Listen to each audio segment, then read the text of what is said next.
Bajaj finance limited एक leading non banking financial company है India में, जिसके strong 19% year on year profit growth के बाद भी स्टॉक में एक सरप्राइजिंग डिप देखने को मिली Q4 FY25 में। डिस्पाइट सॉलिड परफॉर्मेंस, कंपनी के शेयर 6% से गिर गए रिजल्ट्स के बाद और ये निफ्टी 50 का टॉप लूजर बन गया। इसके साथ ही कंपनी ने कुछ मेजर कॉर्पोरेट एक्शंस भी अनाउंस किए हैं जो इन्वेस्टर्स का अटेंशन ग्रैब कर रहे हैं। आइए बजाज फाइनेंस के Q4 परफॉर्मेंस के की हाइलाइट्स को समझते हैं और मार्केट रिएक्शन का एनालिसिस करते हैं। बट उससे पहले let's take a step back and understand Bajaj Finance business. Bajaj Finance की शुरुआत 1987 को बजाज ऑटो फाइनेंस लिमिटेड के नाम से हुई थी, जिसका फोकस पहले 2 to 3 व्हीलर्स के फाइनेंसिंग पर था। टाइम के साथ कंपनी ने अपनी ऑफरिंग्स को डाइवर्सिफाई किया और 2010 में इसका नाम बजाज फाइनेंस लिमिटेड कर दिया गया। कंपनी पुणे में हेडक्वार्टर्ड है और बजाज फिनसर्व लिमिटेड का सब्सिडियरी है, जो 54.6% स्टेक रखता है। बजाज फाइनेंस एक deposit taking non banking financial company है जो रिजर्व बैंक ऑफ इंडिया के साथ रजिस्टर्ड है और ये अर्बन और रूरल इंडिया में इंडिविजुअल्स, एसएमईज और बिजनेस को सर्व करता है। Company consumer loans, SME loans, business loans, gold loans, vehicle loans और को ब्रांडेड क्रेडिट कार्ड जैसे फाइनेंशियल प्रोडक्ट्स ऑफर करती है। सेविंग्स के लिए फिक्स डिपॉजिट्स और डिजिटल एफडीज भी हैं और investment services, mutual fund, stock broking और वेल्थ मैनेजमेंट के थ्रू बजाज फाइनेंशियल सिक्योरिटीज के अंडर मिलती हैं। इन शॉर्ट, बजाज फाइनेंस एक वन स्टॉप सोल्यूशन है फॉर लोन्स, सेविंग्स और इन्वेस्टमेंट्स के लिए, जो मिलियंस ऑफ इंडियंस को उनके फाइनेंसेस मैनेज करने में मदद करता है। चलिए अब देखते हैं कि बजाज फाइनेंस ने Q4 FY25 में कैसे परफॉर्म किया। नंबर्स तो इम्प्रेसिव है, लेकिन स्टॉक के डिप का रीजन जानना बहुत जरूरी है। एसेट्स अंडर मैनेजमेंट 26% से बढ़कर 4.16 लाख करोड़ रुपीस तक पहुंचे Q4 में।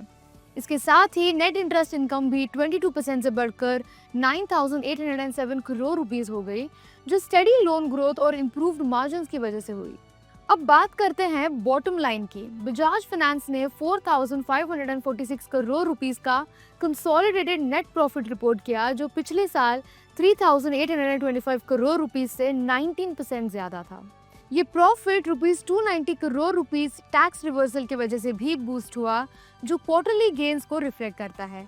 लेकिन ये फिगर मार्केट एक्सपेक्टेशन से थोड़ा नीचे था, इसीलिए स्टॉक प्राइस में डिप देखा गया। एसेट क्वालिटी में भी इंप्रूवमेंट हुई, जिसमें ग्रॉस नॉन परफॉर्मिंग एसेट्स का रेशियो 1.12% से गिरकर 0.96% हो गया और नेट एनपीए भी 0.48 से 0.44 तक इंप्रूव हुई। अब अगर कॉर्पोरेट एक्शंस की बात करें तो शेयर होल्डर्स को रिवॉर्ड करने के लिए बोर्ड ने FY25 के लिए 12 रुपीस पर शेयर का स्पेशल इंटरिम डिविडेंड और 44 रुपीस पर शेयर का फाइनल डिविडेंड अनाउंस किया, जिससे टोटल 56 रुपीस पर शेयर बन गया। स्पेशल डिविडेंड मई 2025 तक और फाइनल डिविडेंड जुलाई 2025 तक पे किए जाएंगे।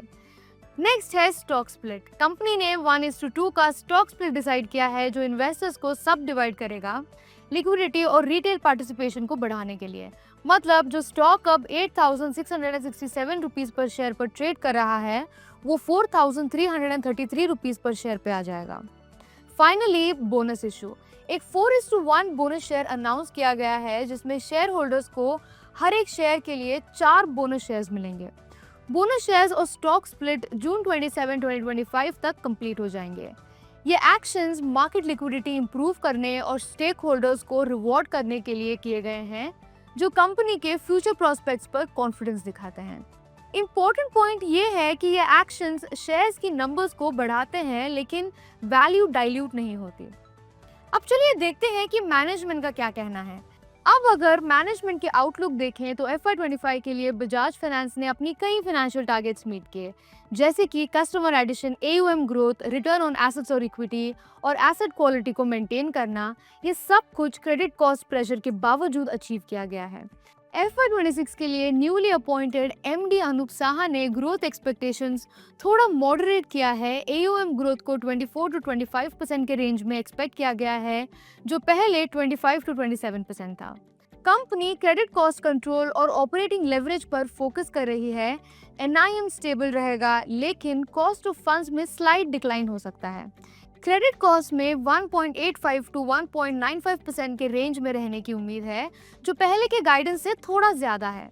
मैनेजमेंट ऑप्टिमिस्टिक है इंडिया में इंप्रूविंग क्रेडिट एनवायरनमेंट और स्ट्रॉन्ग कंज्यूमर डिमांड को लेकर, लेकिन ग्लोबल मार्केट वॉलेटिलिटी और इंटरेस्ट रेट फ्लक्चुएशंस जैसे एक्सटर्नल रिस्क से कॉशियस हैं।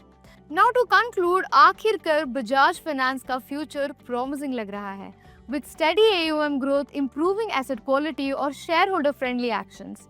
लेकिन इन्वेस्टर्स को क्रेडिट कॉस्ट और मैक्रो इकोनॉमिक फैक्टर्स पर नजर रखनी चाहिए जो परफॉर्मेंस को इम्पैक्ट कर सकती है।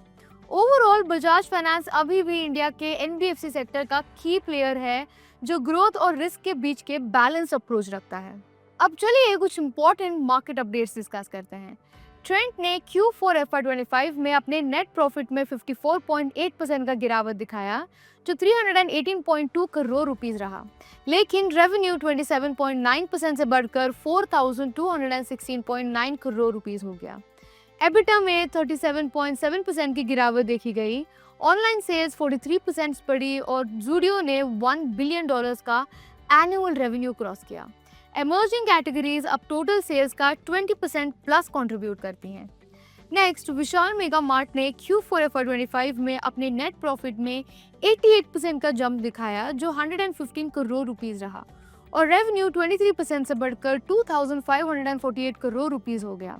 एबिटा में 43% की ग्रोथ देखने को मिली 357 करोड़ रुपीस के साथ मार्जिन्स 14% तक पहुंचे। Adjusted same store sales growth 13.7% तक इंप्रूव हुई। कंपनी ने 28 नए स्टोर्स ऐड किए, अब टोटल स्टोर्स 656 हो जाएंगे जो 429 सिटीज में है। इंडसइंड बैंक के CEO सुमन कथपालिया ने अपनी रेजिग्नेशन की अनाउंसमेंट किया जिसमें उन्होंने बैंक के डेरिवेटिव्स पोर्टफोलियो में अकाउंटिंग लैप्सेस की मॉरल रिस्पॉन्सिबिलिटी ली जो 1979 करोड़ रुपीस का हिट लेकर आए थे।